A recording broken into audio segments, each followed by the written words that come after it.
பிடிக்கும். கெட்டதுன்னு சொன்னாலே மாங்காய சாப்பிடுவாங்க. அப்போ நன்மைகள் இருக்குன்னு சொன்னா சாப்பிடாம இருக்க முடியுமா? இதுல அப்படி என்ன நன்மைகள் இருக்குன்னு யோசிக்கிறீங்களா? வாங்க பார்க்கலாம். முக்கணிகள்ல முதல் கனி என்னவென்றால் அது மாங்காய். மாம்பழம் சாப்பிடுவதால உடலில் சர்க்கரையின் அளவு அதிகரிக்கும். பச்சை மாங்காயை சாப்பிடுவதால் பெரியவர்கள் உடலுக்கு சூடுன்னு சொல்லுவாங்க. ஆனா உடல் சூட்டை தணித்து நீர்ச்சத்துடன் வைத்திருக்க மாங்காய் உதவும்னு சொன்னா நம்புவீங்களா? ஆனா அதுதான் உண்மை. பச்சை மாங்காயை முறையாக சாப்பிட்டால் பல நன்மைகள் நம் உடலுக்கு கிடைக்கும். பச்சை மாங்காயில நிறைய ஆன்டி ஆக்சிடென்ட்கள், வைட்டமின் சி கொட்டி கிடக்கிறது.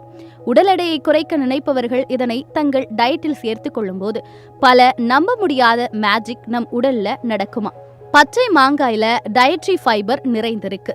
இது லோ ஃபேட் ஃபுட் என்று அழைக்கப்படுது. எடை குறைக்கும் பச்சை மாங்காயின் சாலட் செய்வது எப்படி என்றால், முதலாவது மாங்காய், கேரட், வெள்ளரிக்காய், வெங்காயம், பச்சை